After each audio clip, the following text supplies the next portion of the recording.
I guess just as you're sitting here right now and looking at all this, former teammates, everything, just how overwhelming is this? I mean, I think that just the support, whether it's, my family in the first couple rows, friends that have flown all over the country to come in, the support walking around the city the last few days, seeing number 5 on so many, the backs of so many people in New York has been humbling. Former teammates, I've gotten a chance to hang out with them the last couple of days, and as us old players like to do, reminisce about the good old days and the good times. But just an amazing experience that's only going to get better. Thanks to the organization, Steve and Alex, they've really made this nothing but a first class. I mean, they've gone over the top and accommodating, more people than they certainly should have, and just welcomed me and my family with open arms, along with the rest of the alumni. Your last game here in 2018, a lot of people came out, similar circumstances for you. How do you think that compares to what you're feeling or what you think you might feel later today? I mean, I think it's certainly different. The biggest difference to me would be, I certainly hope I can keep it together better today. But there's something to be said for taking off that uniform for the last time. And, today I view this as just an incredible, organic, relationship between me and my family, the city, the organization, the fan base. To me, the Mets fan base is a blue-collar, bring your lunch pail to work type fan base, and that's how I was raised, certainly, but that's how I tried to approach the game each day. Coming to the ballpark was, provide that blue-collar mentality, and I think that's why that relationship with the Mets fan base has, become so special. Andy? Does it feel like a long time ago that you sat here and talked about your last game on that night, or does it feel like 2 seconds ago?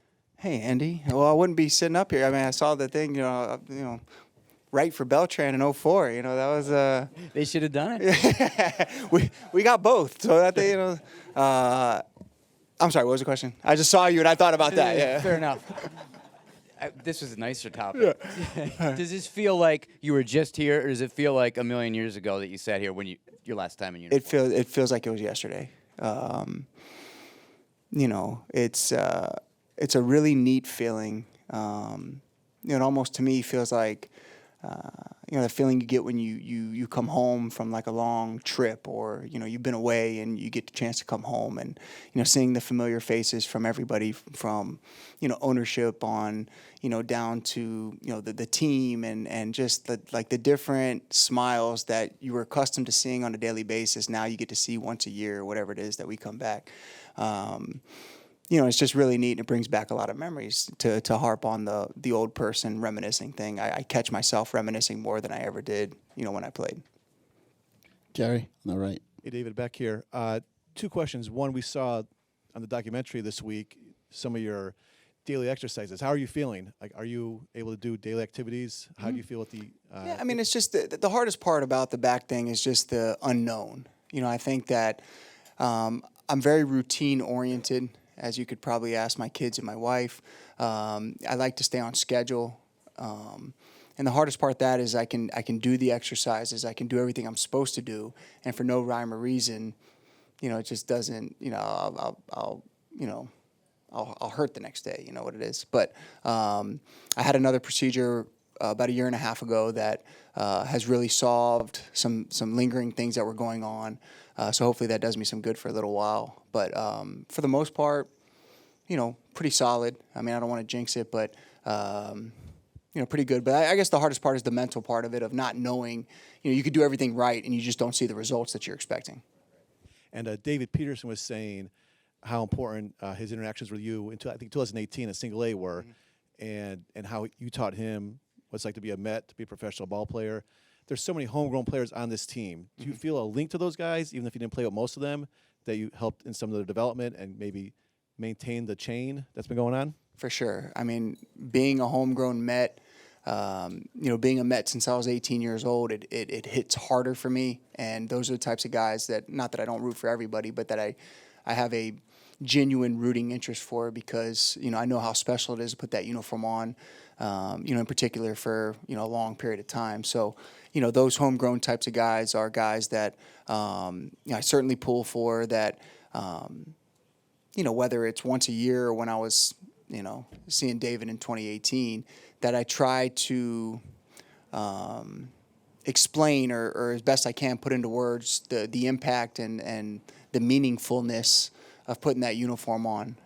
It's a special one, and I think that's the types of teams that this city really rallies around, are those homegrown guys that are drafted, developed by the organization, that go on to do great things and, hopefully bring a championship back to Queens. And, as we've seen, forever with the 86 team is, those are the teams, that are remembered and cherished. And that's what I want for, especially these homegrown guys. Laura? What are you looking forward to the most about today's festivities in particular? Man, what am I looking forward to the most about today's festivities? I think to share it, with the people that I mentioned earlier, my family, my friends, the organization, the fan base. It's a uncomfortable feeling for me to, kind of be the center of the spotlight. I'd like to kind of share it with, everybody that's had an impact, in getting us or me to this point. And, that includes, more people that I can name, but certainly, that I mentioned before, friends, family, teammates, coaches, staff, the fans, the organization. Is this a lot. And also, some of your kids were either very young or not even born yet when you retired. What do you think sharing this experience with them is going to be like?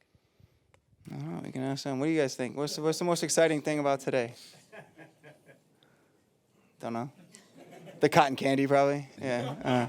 I think I think that's, if I'm answering that question, it's something that, when we look back on this, I got a almost 9-year-old, a 7-year-old, and a 4-year-old. So it'll be cool one day. I'm not sure how much they'll remember from today, but to be able to get the video and every now and then play it, especially when they get to the age where they think Dad's not very cool. Manny?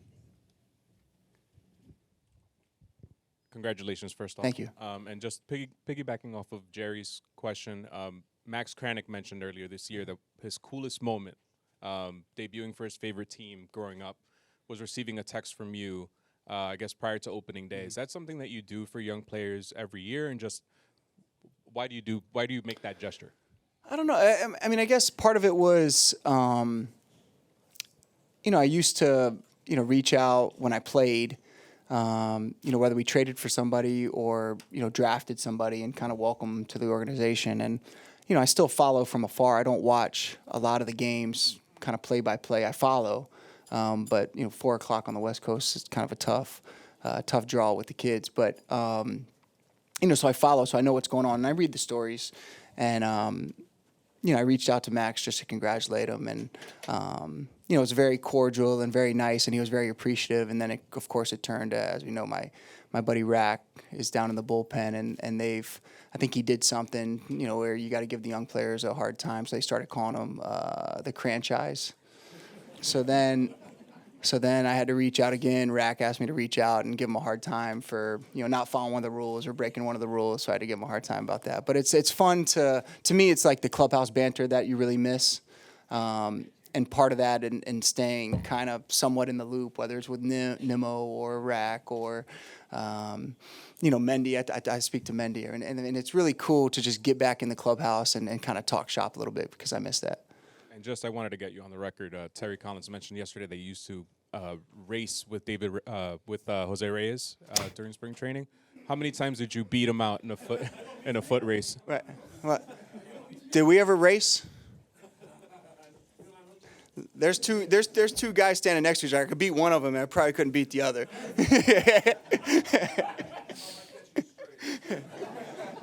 Cliff's back there somewhere. I could beat him too. Yeah. But we did. That's like the, going into a clubhouse. It's like elementary school humor, and then it's like, Jose and I probably were talking trash to each other one day, and I bit off more than I can chew and tried to race him, and probably didn't go well for me. Abby. Just how much are you thinking about Shannon today? I mean, Shannon's always, every time I walk into the building, it's I think about Shannon. We've been fortunate with, Jay Horwitz being as tremendous as he is has reminded in a lot of the stories that have been written this week, the impact that Shannon had on me. And, you want to talk about like yesterday. I mean, it feels like yesterday, we were at the All-Star game, here, laughing, having a good time. And, I think it just goes to remind everybody that, especially me, when I walk in here to enjoy it and to remember, the smile and, how, she just, no matter what she was going through, she was always concerned about everybody else. And I think that that's a great lesson, not just in baseball, but, a reminder in life when I walk into the building that the lessons that have kind of stuck with me from Shannon. Ed. Congratulations. How did you sleep last night? Not good. Yeah, not good. This speech has me real nervous. Yeah. And what were your perceptions of New York as a kid? And had you been to New York at all before you came to make your life here? No. Well, I've been to New York once with my mom, my dad, and my 3 brothers. The Mets flew us up when I signed as an 18-year-old. We somehow got our hands, probably stole a batting practice ball each. They let us on the field. I don't know why. But, my brothers, and I thought I was too cool because, I was the 38th overall pick. So I told one of my brothers to, hey, go get me Mike Piazza's autograph.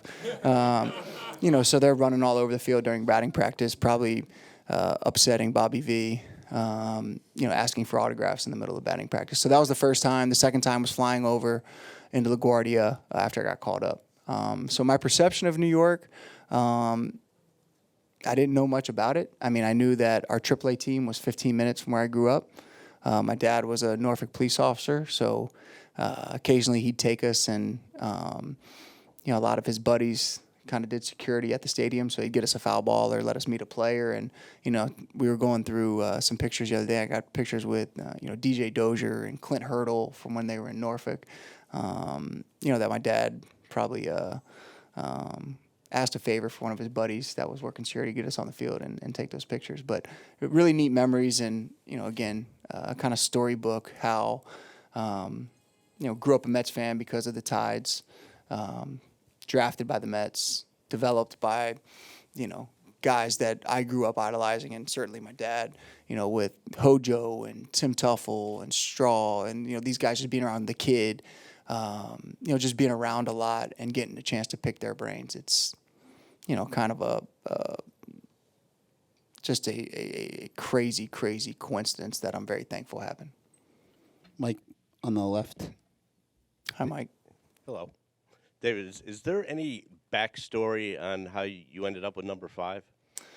I wish I had some cool story. I don't really have, I was always number 4, so in the minor leagues I always tried to be number 4.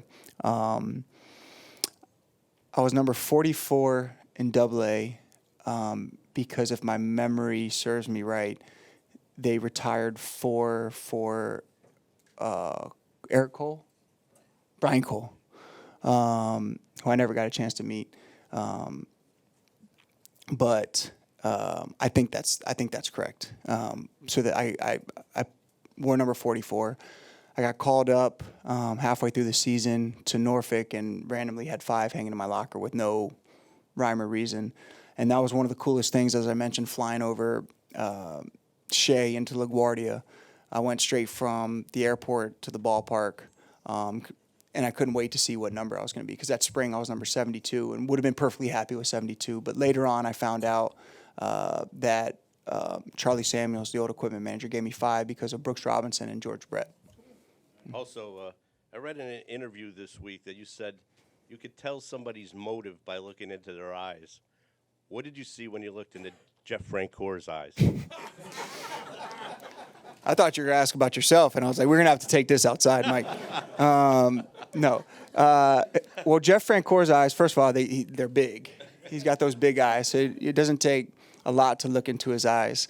But you could tell the genuine enthusiasm that he has for everything he does. So to answer that question, that's an easy one. Mike on the right. David, congratulations. Thank you very much. Your best game memories of playing at Shea Stadium. What's the one or two things that pop out in your mind as the most exciting or best games? I mean, there's a few that pop out. I would say the first thing that pops out is the playoff run in 06. Certainly, and there's some bad things that pop in my mind too. Some failures on my part and the team's part not getting it done, especially in 07. That's still a very, very, those are difficult memories for me. Because, I thought in 06 that we were on our way to, really kind of doing it every year. And 07 was, for lack of a better term, kind of a bit of a train wreck towards the end of the season, in which, it's still, for me, if you ask, biggest regrets, and not that you can go back and do anything different, but I wish we could have, finished that off, because that one hurt.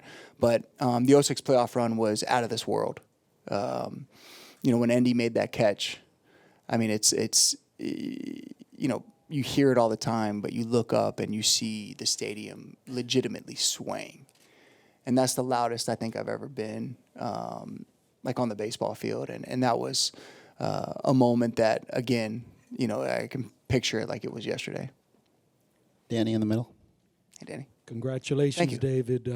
Mentioning not only Shannon Ford, may she rest in peace, but we also have to mention Mark Lavine. Mm-hmm. And I wanted to know if you have any particularly fondest memories of, and so many of us who knew Mark, was there one particular photo that he shot of you in your 14 years with the New York Mets? What's that one picture that quite possibly is even hanging in your home right now? Yeah, we have, we got dozens of Mark Lavine shots hanging on. We have a picture wall where he took every shot. I mean, he does a huge favor, and the week leading up to my last game, the family was in town, and we did a huge photo shoot on the field, and those are displayed along our whole hallway. So I mean, it's you can't walk by, really anywhere in my house without seeing a photo that Mark Lavine took. So, again, it's like, it feels like when you walk into the building, these certain memories, just pop up, and it's tough to see really, any camera, especially at Citi Field or in Queens, and not think of Mark. Andy. Hey, Skip. I didn't see you back there. David, congratulations. What did it mean to you to be named captain of the team, and how did you embrace the Captain America nickname? I don't know if I can embrace the Captain America. I mean, that's just, I'm not a huge nickname guy. It's the coolest nickname you could have by far, but, it's really, really, really neat. But, the biggest honor that has ever, I guess, been bestowed upon me is being named captain of this franchise. I mean, it's, I can't think of a bigger honor or a bigger, when you think of, being a leader, or in the eyes of the organization, the fan base, your peers, as being a leader, I mean, I think there's no greater compliment. So when Terry pulled me into his office and we had that discussion, I mean, that was, it hit me hard. I understood the responsibility, and it was something that I took incredibly seriously. And the next one. Congratulations, David. Thank you. Once again. Looking back, what message would you give your 18-year-old self, and what advice would you give to them? I mean, I think I'd give any kid, and it's not just baseball, is that, it's my opinion that in sports, in schoolwork, whatever it is, that you have a ceiling and you have a floor, and do whatever you can to reach that ceiling. I'd like to think that I was born with some God-given ability, though you probably don't see the athleticism in my parents. But I overcame that to, become somewhat athletic. But, I think it also goes back to, 3 younger brothers. It was me and the youngest versus the 2 middles, and competing in everything. You name it, we competed in it. and we tried to beat each other's brains in, whatever we were competing in. So the advice I would give is that when it's all said and done, or you're trying to accomplish a goal, do not accomplish that goal because you didn't work hard enough or you didn't want it bad enough. Because if you set those goals and you really want it, you should empty the tank to try to attain it. Tim?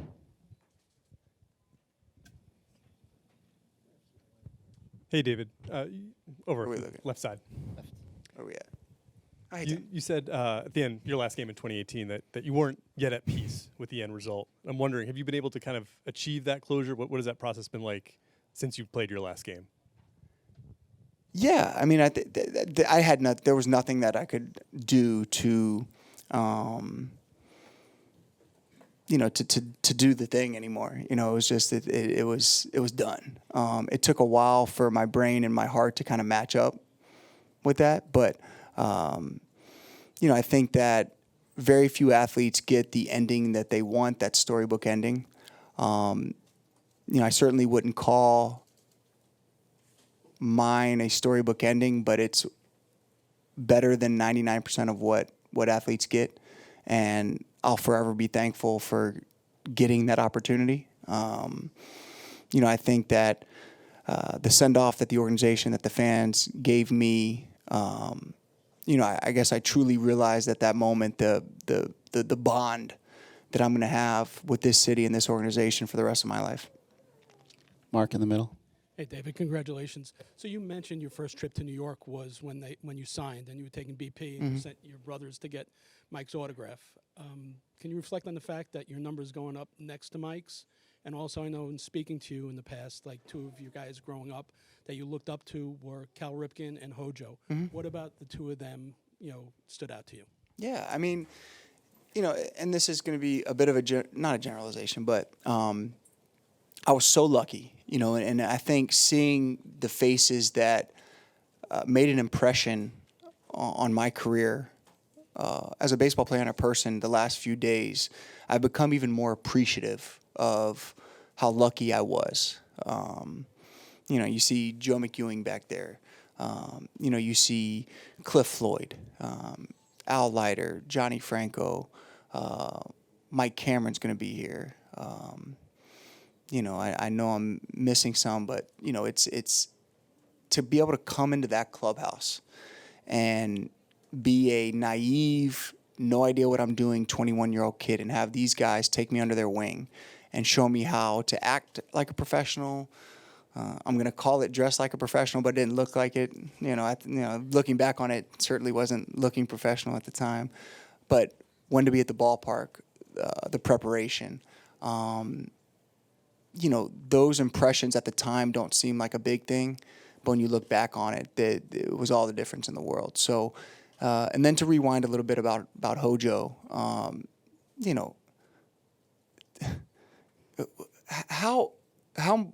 how good do you have it as a 17, 18, 19-year-old third baseman in the Mets organization having Howard Johnson mentor you? I mean, I didn't really steal bases until I met Hojo. The defensive side, the offensive side, he gets me to steal bases. I mean, he saw, I think, the ability and the want that I had, and then he started helping me out with finding a way to get there. And I think that the time that he spent with me in the minor leagues, on backfields, working with me on the craft, I think that's why it was so special. When I hit my 30th home run to join the 30-30 club, he was the first one that greeted me, in the dugout. And that's the kind of stuff where it always felt like my successes were just as important as his successes. And I think that's the true kind of baseline of not only like a good mentor, but a friend. Laura in the front. Oh, sorry, Joe in the right. David, considering he was next to you for a significant part of this journey, just how important is it to share this day with Jose? Jose's getting emotional. Is Jose here? Jose's getting emotional in his old age, so he's going to start crying here in a minute. He's going to make me cry, so this is going to be a whole thing. So, this is, no.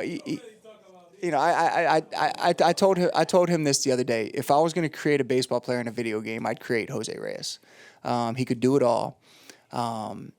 The energy, the enthusiasm. He certainly made me look better offensively and defensively.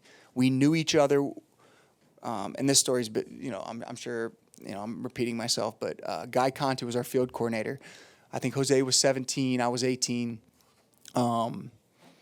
Called us into the office in Port St. Lucie and told us that we were going to be the left side of the infield for the next decade. And we looked at each other, and we couldn't be more different. And we almost took that as a challenge, and we challenged each other. But on the field, I mean, one of the most electric, dynamic players that you could ever think of. I knew where he was playing. I knew what he was capable of, so I could cheat a certain way and let him cover the ground that he could cover. And then offensively, I mean, it felt like I was hitting with him on third base with less than 2 outs every other at bat. So it made, my job of driving runs in incredibly easy. Laura? After the team was eliminated from the 2015 World Series, I remember you kind of ushering everybody out into the field to thank the fans. I was wondering what the moments were like leading up to that decision, and how do you remember that moment? I mean, the 2015 year was such an unbelievable run. I mean, Murphy went crazy in that postseason. But that team, the unity of that team, and somebody's whose name I haven't mentioned, but, when I think of the 2015 team, I think a lot about Michael Kadire, and I don't even know, is Cuddy. I mean, another guy who the impression that he made on me as an amateur player was, out of this world. So when Cuddy came over, just the professionalism and the leadership is something that I certainly learned from during that run, and the way that he took, in particular Michael Conforto under his wing and helped him, and that's the memories that I have from 2015 are, incredible run. The only time obviously we played in the World Series, and very thankful for that, because I think a lot of us hopped on Murph's back, during that run, and just how we came together as a unit, and we played for each other and played together, and I think a lot of that has to do with the leadership of Cuddy. But yeah, just incredible memories, and it was a lot easier to go to, I guess, to answer your question directly, it was a lot easier to go on the field and thank the fans after winning the National League, as opposed to, coughing up a 7-game lead with 17 to play, in 07, and then when we closed down Shea in 08. But when I look back on that run, I always think positively of it. Lloyd? Hey, David. Hey. I was watching your documentary, enjoyed reliving the Mets-Phillies rivalry. It was nice to see Ryan Howard and Jimmy Rollins. That was kind of a surprise. And I'm just curious, you took some Don Rickles digs at my old stomping grounds. I'm just curious if that was all in good fun, and just memories of Philadelphia. And can we say that the digs of Philadelphia were just in good fun for the documentary? I mean, I'm sorry, you're from there?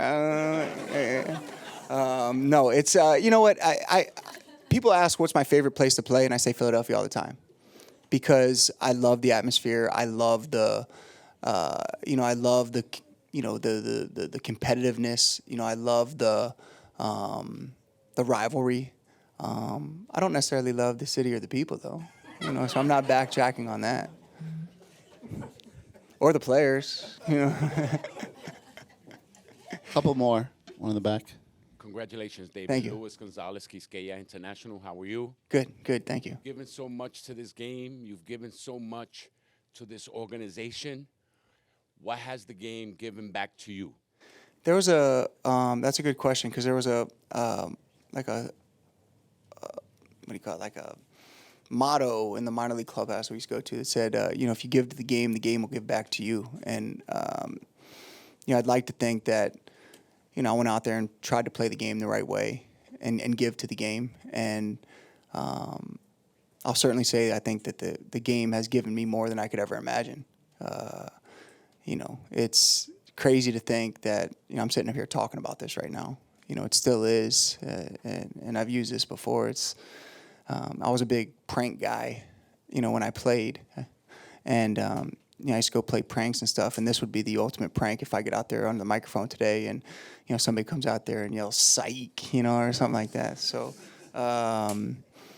but yes, this game has given me more than I could have ever imagined. And, I'd like to think part of it was because of the work and the effort and the attitude that I tried to give the game. In the middle. David, congratulations on Thank behalf of a big Dominican fan base you have that enjoy your relationship with Jose in the past and still today. It's two questions in one. The first one, what do you think a true leader should have today as a person who wore the Mets uniform and with a lot of pride on and off the field? What qualities do you think a leader should have at this day and today? And which one of the team members, the current team members, do you think could be embracing those traits today? Thank you. Yeah, I think that the leaders that I followed when I was younger were more of the leaders by example. They weren't the loudest, they weren't the most boisterous, but they were the ones that worked the hardest, that if something needed to be said would do it more privately. And then when they did speak up, people listened because they weren't accustomed to them speaking up. So I'd like to think that I took a lot of that from some of the guys that I just mentioned and tried to apply it to the leadership qualities that I wanted to be. And as far as this clubhouse goes, I know a lot of the players by passing. I don't know a lot of them on a personal level. I love Brandon Nimmo. I tell my son all the time that, that's how you should play the game. I love Francisco Lindor. I've gotten to know him over the last couple of years. I love the fact that, I recently found out that he played hurt at the end of the season through, I think it was a hand injury. Nobody ever knew about it because he never said anything because he wanted to be out there grinding with his guys. I love his charisma, the smile. He's the first one. Little things that I pick up on Francisco is he's the first one, to congratulate a teammate when they come in after a great play or a big hit, even when he's 0 for 3, 0 for 4. And I think that speaks volumes of someone's character and leadership qualities. As far as the other guys in there, I don't know well enough to comment intelligently on them. Those are kind of the two guys that, for me, I know well enough to, give you an honest opinion or my take on it. Couple more. David, you talked a little bit in the documentary about over here. Over here. Yep. You talked a little bit about the documentary about the World Baseball Classic. What did that mean to represent Team USA and have the World Baseball Classic like you did in that situation? So in my home office, I got 2 jerseys up that I've hung. One's the World Series Mets jersey, and the other is my World Baseball Classic jersey. That's how much it meant to me. It's as an amateur player, I often got overlooked. I was very jealous of Cuddy. He was always playing on the USA teams as an amateur, and I felt like I always got overlooked or wasn't good enough at the time to make those teams. So I've told myself, if I ever got the opportunity, I really wanted to take it serious, prepare for it, and be ready for that. So, when I got the invite for my first WBC for Team USA, I started my preparation early because I wanted to hit the ground running and make sure that I didn't want to embarrass myself with USA across the front of my chest, and I wanted to take that as serious as I could to try to, put on a good performance to, prove that I wanted this and that I deserved it. Last one in the back. Rasheed McDonald, Keyscape International. How you doing, David? Good. Congratulations again. You recently spoke on a game-winning hit that you had in Shea Stadium off Mariano Rivera. Mm-hmm. Can you speak on what it's like to face your rivals like the Phillies and the Mets and the Braves, and what it's like, that competitive juice that you brought to those games? Well, that 06 team was fun. It was fun. It felt like we were scoring 10 runs every night, with Jose and Carlos and Cliffy and Delgado and those boys. And, with Willie Randolph at the helm, the way that I think Willie took Jose and I under his wing, another one of those impressions that, people make on you along the way that might be small things that turn into big things. But that 06 team, as an offensive-minded player, was so much fun because we could beat you in so many different ways. We could steal bases, we could hit for average, we could hit for power. We had a flair for the dramatic. I felt like we had a lot of walk-off hits that year. And for me, the walk-off against Mariano kind of was my I made it moment. Even for one at bat, when you beat the best, you get this adrenaline rush of confidence that you belong and that doesn't matter who's on the mound the next day, that I can beat them because I've just proven to myself that I've beaten the best. So it was a big step for me. I think it kind of solidified that 2006, at least at the time, was kind of a turning point where, New York was believing in the Mets. And I think beating the Yankees helped with that. But also, for me personally, selfishly, like that gave me a ton of confidence. Thank you. David, thank you very much for sharing Thanks, all Ethan. your memories. Yeah, appreciate you guys. Thank you.